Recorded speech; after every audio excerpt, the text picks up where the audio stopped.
Good afternoon. My name is Jonathan Levy. I am the Open Data Program Manager for the City of Chicago. And I wanted to give a little bit of background about how we're organized, since that may be relevant. We are, like some programs, but not all, organized out of the IT shop. So we've got a Chief Information Officer with the Chief Data Officer reporting to her. And I report to the Chief Data Officer, who also relevantly is over the database administrators, the advanced analytics, and business intelligence. So, beyond open data. First thing I want to say is open data itself is still the thing for us. All of this is around the edges, but open data is where it is. What we've tried to do, though, is in addition to being open about the city's data, as much as possible to use sort of the Washington metaphor, show how the sausage is made. Adds transparency, lets people catch our mistakes, lets people reuse our work if they want to, and ideally even help us improve it. This is useful for both, obviously, internal and external users. And it's not that there's some master plan, roadmap, anything like that. It's more of sort of philosophy we try to follow where we can, and where we see opportunities, we try to do it. So, one example is, who is using our portal? Honestly, don't know. In many cases. Sometimes you talk to people and you find out, yes, people can register for API keys, sometimes do, but often you don't really know. And honestly, and this is more of sort of a personal statement than on behalf of the city or anything, I think it's good that sometimes we don't know. We're the government. You shouldn't need permission from us to use our data, and you shouldn't even necessarily have to tell us if you don't want to. However, this does raise the issue that if we change something, we may break your app and have no way to let you know, no way to give you a warning. An example on this, and actually not just an example, the reason that we did this status blog in the first place is typo in an API field name. We have one of the first sets of data sets to go live for the City of Chicago was FOIA logs, Freedom of Information Request logs from the various departments. There are 42 of these, which, by the way, I wish there weren't. To me, it would make a lot more sense if we could have one master one for the City of Chicago for various historical reasons and organizational reasons, mostly having to do with the fact that the individual FOIA officers update these data sets. This is more practical, although I've always wanted to do a roll-up data set and may do that one of these days. These have identical field names, sort of. And I'm sure you can't read the text here, but that's fine. There is an API identifier, which is date received. Makes sense. Spelled the usual way that you learned how to in elementary school, in 41 out of 42 cases. When this was set up in one case for the police department, the I and the E got reversed. Easy enough to fix on the field name. Any of us who run portals know how to do that. For that matter, easy enough to fix in the API name, except for the fact that if anybody happens to be using this, I'll break it. It's actually better for them better to leave it broken, but working, than to change it on them. So, our solution on this is we have put out a status blog. By the way, many of these slides will have URLs at the bottom. Don't feel like you need to frantically scribble them down. I'm hoping I'm going to find a way to make this slide deck available. One of the Socrata guys in a previous talk I went to said he was going to make his deck available, so I'll probably find out what he's doing and try to do the same. But at the very least, I will, using the conference tag, tweet out these links afterwards. So this is our blog. Obviously, you can't read it at this distance, but you can get the basic feel for what it looks like. It's just a Tumblr blog. And these are the ways we use it. If we're making changes to existing data sets, such as the example I cited, if there are outages or problems, which does sometimes happen, we've put up, as long as we had it, we've put up some explanations. We deprecate data sets. What do we mean by the word deprecated? I think I've put up some things like, Socrata tips and tricks that we've learned that we think might be useful, some things like that. Advanced notice of data set deletions, and I should mention on that, most of the time it's not truly deletions. One of our rules, it's not a never sort of thing, but once we've got data up, it takes a lot for us to take it down. However, there are cases where we may rework it and put it up in a different format. So that's sort of what we mean by a deletion. And then as long as we've got it, anything else that we think might be useful to technical users. We also have some blogs that are sort of more general, public, things like that. This is aimed at the developers, or at least people who are sort of into the data portal. The irony on this, we actually have not gotten around to fixing that API field name yet. I don't know, watch the blog, and maybe one of these days you'll see that we fixed it. Data dictionary. So as you can anticipate, and any of you who run data portals, I'm sure have the same thing, we can't put everything out there. There's too many data sources. In many cases, there are hundreds of fields. Sometimes things that wouldn't even be particularly interesting because they're for internal bookkeeping and things like that. Some things that'll never be appropriate to publish. Before getting into open data about 3 or 4 years ago, I spent most of my career in public health. The city of Chicago has actually I think they just got rid of it, but for a long time had a really large patient information system. Clearly, we are not going to put out all the patient records on the data portal.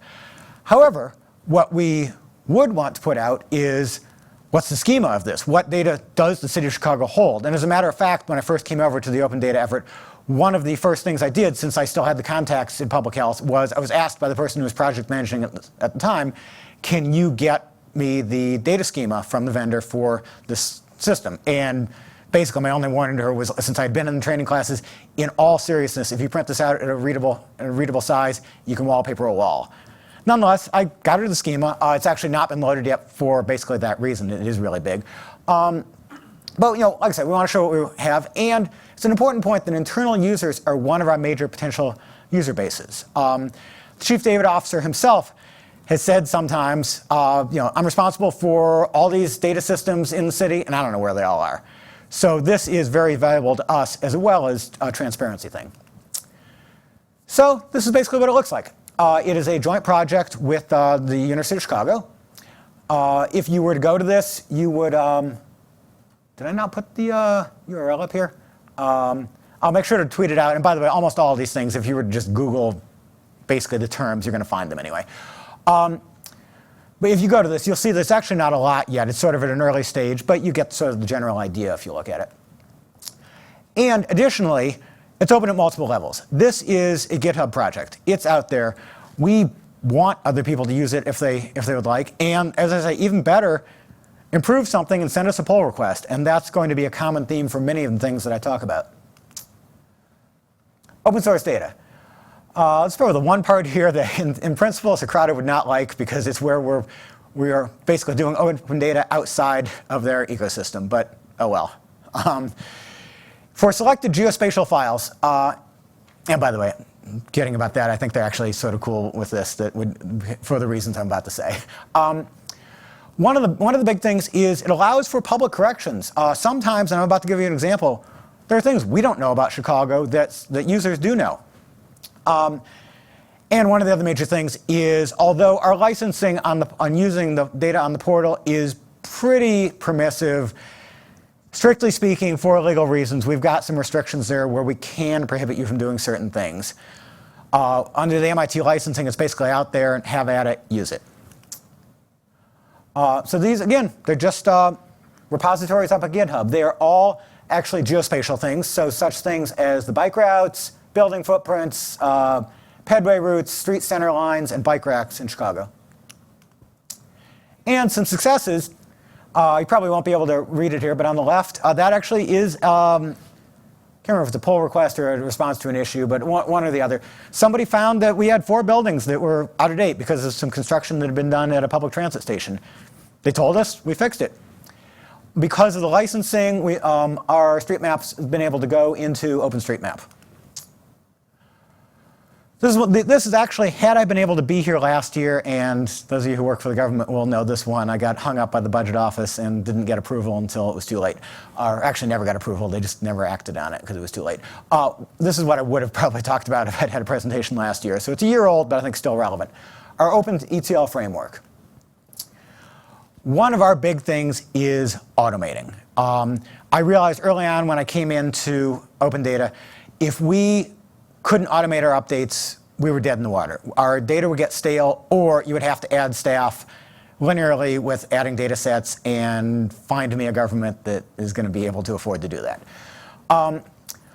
We have, as a reference point, we've got at this point I think about 550 data sets. Like I'm finding out many of my colleagues around the country, I hate counting data sets because people always want to know, it's not a terribly useful measure because our crimes data set by itself, I would say, probably provides more value than whatever might be our 50 least valuable data sets. But it's a metric. Most of the ones that are not snapshots, for example, snapshot would be, we put up this year's budget. Basically, that's it. It's fixed. It's never going to change. Most of the ones that are more alive update on a daily or more frequent basis. I did a count this morning, and actually I realized our tracking spreadsheet is a little behind. But we have something on the order of 100 automated ETLs. Of those, let me see, I wrote this down this morning, in the neighborhood of 60-some update daily, which is most of them, usually overnight. And we've got 7 that are hourly or more frequent, as frequent as every 15 minutes. Yes? What does ETL stand for? Oh, sorry. Extract, transform, load. The process of pulling data out of the source system and getting it up on the portal. So we put together this framework, which we have shared because we'd love for other people to use our work and, again, improve on it. We use Pentaho data integration, which goes by the code name Kettle.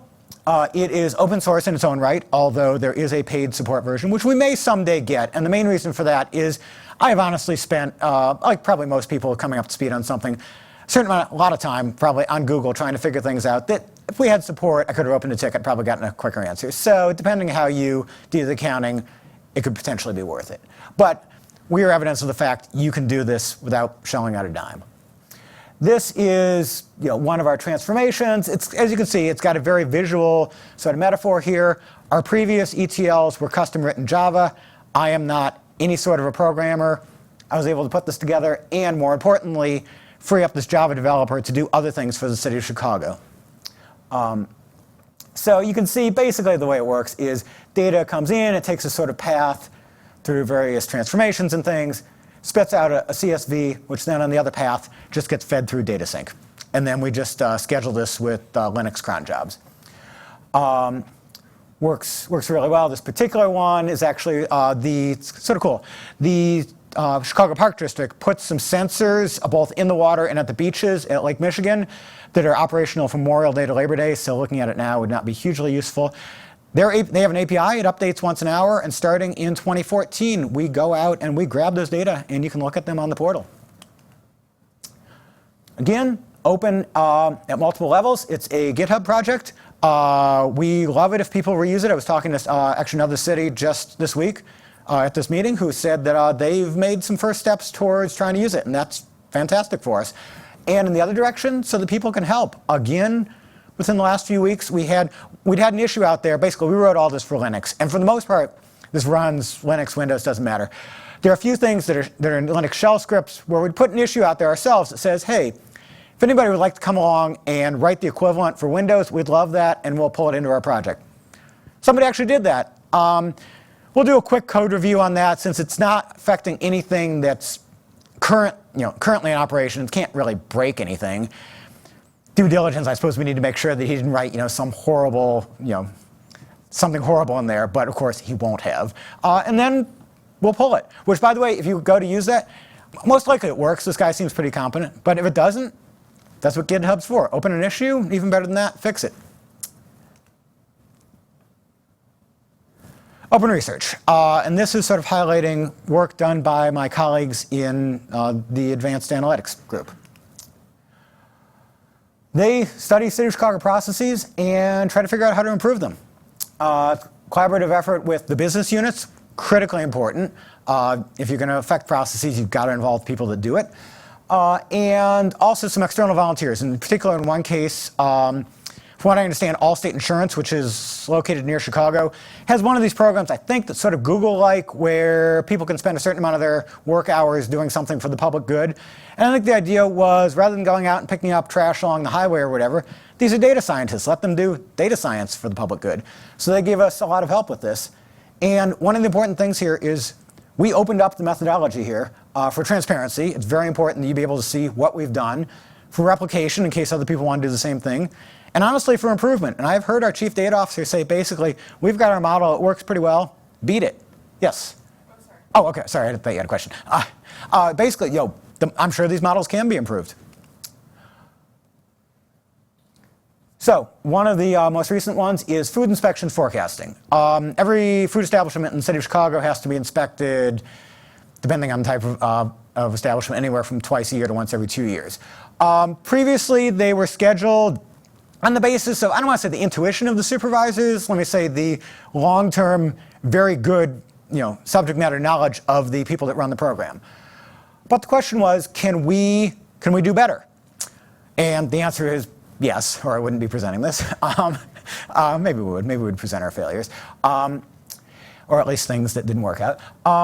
And importantly here, every predictor here is public. I think with one slight exception, the identities of the inspectors had to be fudged a little bit for privacy. And if I recall right, the advanced analytics group sort of grouped them. So you know what group an inspector was in, but not which individual inspector. Everything else is public. All of the inputs into this model come from our data portal with the exception of weather, which obviously you can get a million places, all of which I think actually go back to the same federal government source. Also makes heavy use of the R Socrata package, which is a package that our advanced analytics group wrote to basically use the R statistical package to get data out of a Socrata data set.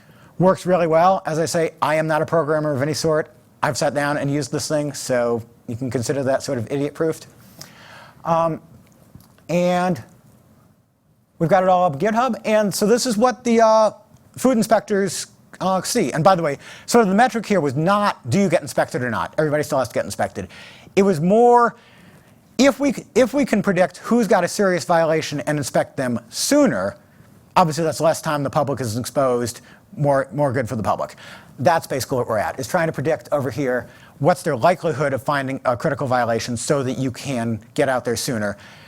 They did basically a I forget how far up it was blinded, but pretty far up blinded trial. Very few people knew which was in which group between the usual system and this system, and found that they were, I forget the metrics, they were getting to things something like 22% faster, and then operationalized it.